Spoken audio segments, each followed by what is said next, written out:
Assalamualaikum warahmatullahi wabarakatuh. Selamat pagi untuk kamu yang sedang menyaksikan video pembelajaran ini. Kembali lagi ke channel YouTube Junaid Hidayat. Kali ini kita akan mempelajari pembelajaran 2 subtema 3 dari tema 6. Adapun materi yang akan kita pelajari pada pembelajaran 2 ini adalah sebanyak 3 materi, di mana dari 3 materi yang kita sedang lihat ini adalah bersumberkan kepada muatan bahasa Indonesia, ilmu pengetahuan alam, dan muatan seni budaya dan prakarya. 3 materi ini akan kita bahas satu persatu, baik menemukan informasi penting dari teks eksplanasi, mengidentifikasi cara-cara untuk menghambat atau mempercepat perpindahan kalor pada benda, dan ciri-ciri gambar cerita pada sampul depan buku. 3 materi ini akan kita bahas pada pembelajaran ini. Oleh karenanya kamu simak, perhatikan baik-baik agar kamu dapat mempermudah dalam memahami ilmu yang akan saya berikan. Kita lanjut kepada materi yang pertama. Materi pertama adalah bersumber kepada muatan bahasa Indonesia dengan kompetensi dasar 3.3 dan 4.3, di mana materinya adalah menemukan informasi penting dari teks eksplanasi. Nah, teks eksplanasi adalah teks penjelasan, di mana materinya seperti yang kita lihat ya. Yang namanya informasi penting berarti dia berupa paragraf-paragraf nih. Nah, hal-hal yang harus kamu perhatikan adalah ketika menemukan informasi penting dari teks eksplanasi, yaitu dengan cara selain membaca dengan cermat. Nah, jadi yang pertama yang harus kita lakukan adalah membaca teks eksplanasi tersebut. Cara lain yang dapat dilakukan adalah dengan membuat pertanyaan dan menemukan kata kunci. Jadi kalau kamu ingin menemukan informasi penting, yang langkah pertamanya adalah yang pasti membaca teks eksplanasi tersebut. Kemudian setelah kita membaca dengan cermat, pastinya kita membuat suatu pertanyaan dan mencari kata kunci yang ada dalam setiap paragraf. Hal yang kedua yang harus kita perhatikan adalah kamu dapat membuat pertanyaan pada masing-masing paragraf dengan menggunakan kata tanya. Jadi berkaitan dengan poin yang pertama ya, kata tanyanya itu berupa 5W plus 1H, di mana 5W-nya itu terdiri dari what yang artinya apa, who siapa, why mengapa, when kapan, where di mana, how bagaimana.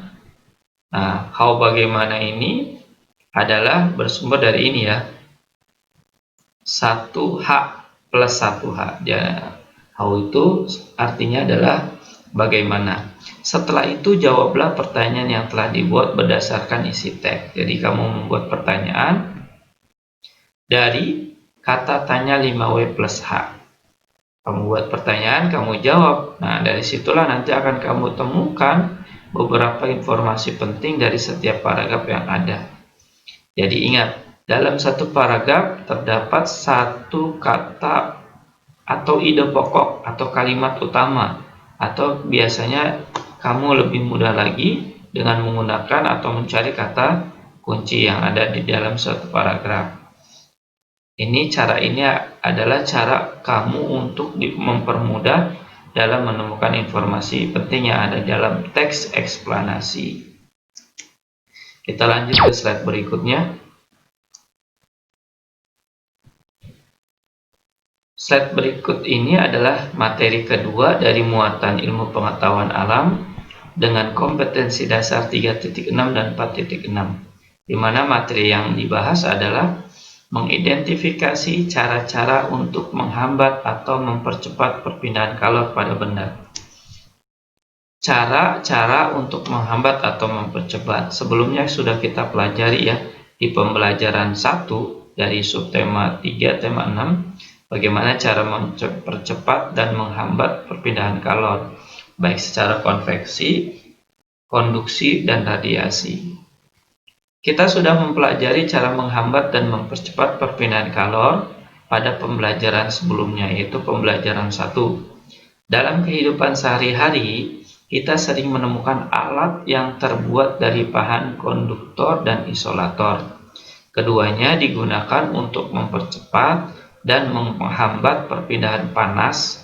Panas itu disebut juga dengan kalor ya. Perpindahan panas pada saat alat digunakan. Contoh ya, berikut beberapa contoh alat yang memanfaatkan alat konduktor atau bahan konduktor dan isolator. Jadi mungkin di rumah kita memiliki nih beberapa alat atau contoh yang termasuk benda yang di dalamnya ada konduktor dan isolator. Di sini misalkan panci ya. Nah, panci itu terdiri dari konduktor dan isolator. Di mana konduktornya? Konduktornya panci adalah di bagian alas panci.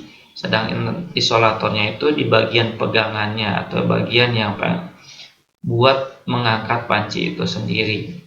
Kemudian kalau jaket, nah contohnya jaket nih, pasti semua orang atau kita memiliki yang namanya jaket. Gunanya untuk apa? Gunanya untuk menghambat kalor keluar ya, perpindahan kalor.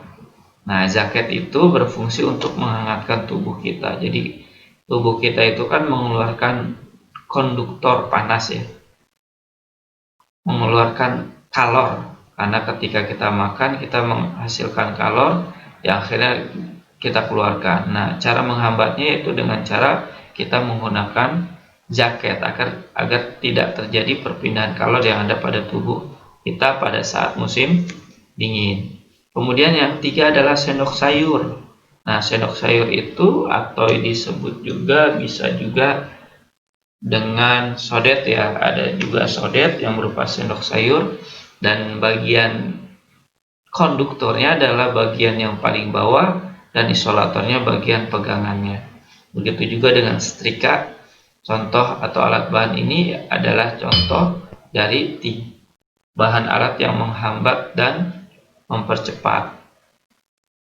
Selanjutnya pada slide yang saat ini kita lihat adalah materi ketiga dari muatan pelajaran SBDP dengan kompetensi dasar 3.1 dan 4.1, di mana materinya adalah ciri-ciri gambar cerita pada sampul depan buku. Gambar cerita adalah gambar yang digunakan untuk menjelaskan maksud suatu cerita. Jadi fungsi gambar cerita atau pengertian gambar cerita adalah gambar yang digunakan untuk menjelaskan maksud suatu cerita.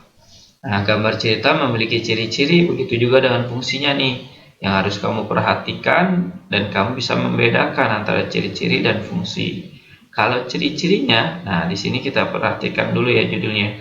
Gambar cerita pada sampul buku memiliki ciri-ciri sebagai berikut. Gambar berisi tentang isi buku. Jadi kalau ciri-ciri gambar yang ada pada sampul buku adalah gambar berisi tentang isi buku. Kedua, gambar yang disajikan harus menarik. Nah, ciri-cirinya. Jadi kalau kita melihat buku, di bagian depannya itu ada gambar. Nah, gambarnya itu menceritakan atau isi buku. Yang kedua, gambarnya harus menarik. Yang ketiga, terdapat judul buku yang ditulis dengan ukuran huruf lebih besar dari tulisan lainnya. Nama penulis dan nama penerbit buku. Nah, ini otomatis setiap buku itu ada yang namanya nama penulis dan nama penerbit buku. Dan yang keempat adalah ciri-cirinya. Warna yang digunakan dapat menarik perhatian pembaca. Jadi ada warna yang ngejreng gitu, yang dominan dalam rangka untuk menarik minat para pembaca yang akan membaca buku tersebut. Sedangkan fungsi gambar cerita yang kita lihat di buku-buku, baik buku pelajaran atau buku-buku yang lainnya, satu fungsinya adalah memperjelas alur atau isi cerita. Kedua, memperjelas isi pesan dalam promosi suatu barang. Jadi kalau dia berisi dengan promosi, maka dia memperjelas isi pesannya. Yang ketiga adalah menarik perhatian pembaca. Jadi kalau buku yang tidak memiliki gambar, itu para pembacanya pun agak kurang menarik ya. Tapi ketika ada gambar, maka perhatian mata dari si pembaca akan tertuju kepada gambarnya. Yang keempat adalah menambah nilai artistik atau keindahan. Dan yang terakhir adalah sarana untuk mengungkapkan perasaan penggambarnya. Nah, ini 5 hal ini adalah fungsi gambar cerita yang ada pada sampul buku atau gambar-gambar yang ada pada buku itu sendiri. Jadi kita bisa membedakan ya, sekali lagi, ciri-ciri buku atau ciri-ciri gambar pada sampul buku itu ada 4, sedangkan fungsinya ada 5. Gimana? Mudah ya dari materi pertama, kedua, dan ketiga.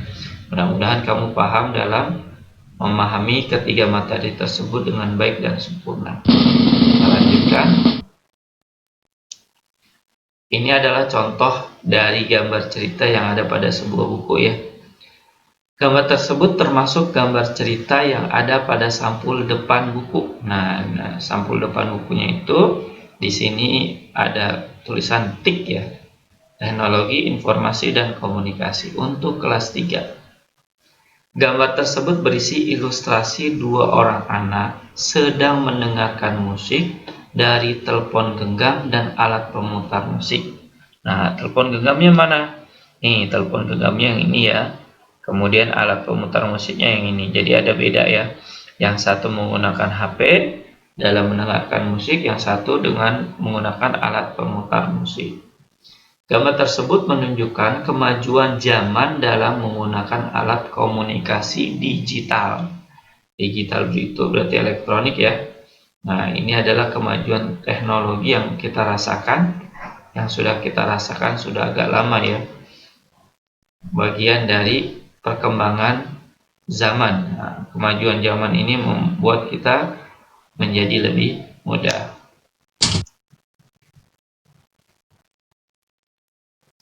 Setelah kita mempelajari 3 materi yang tadi kita bahas, maka kamu coba mengerjakan latihan berikut ini dengan kemampuan kamu sendiri tanpa meminta bantuan orang lain atau menerima bantuan orang lain. Usahakan dalam menjawab latihan soal ini kamu jawab dengan sungguh-sungguh dan benar agar kamu mendapatkan nilai terbaik dari Pak Guru dan Ibu Guru kamu di sekolah. Karena materi yang telah diberikan itu adalah materi yang berkaitan dengan soal-soal berikut. Demikianlah pembelajaran 2 dari subtema 3 dan di tema 6 yang dapat saya berikan. Semoga bermanfaat. Kurang lebihnya mohon maaf. Wassalamualaikum warahmatullahi wabarakatuh.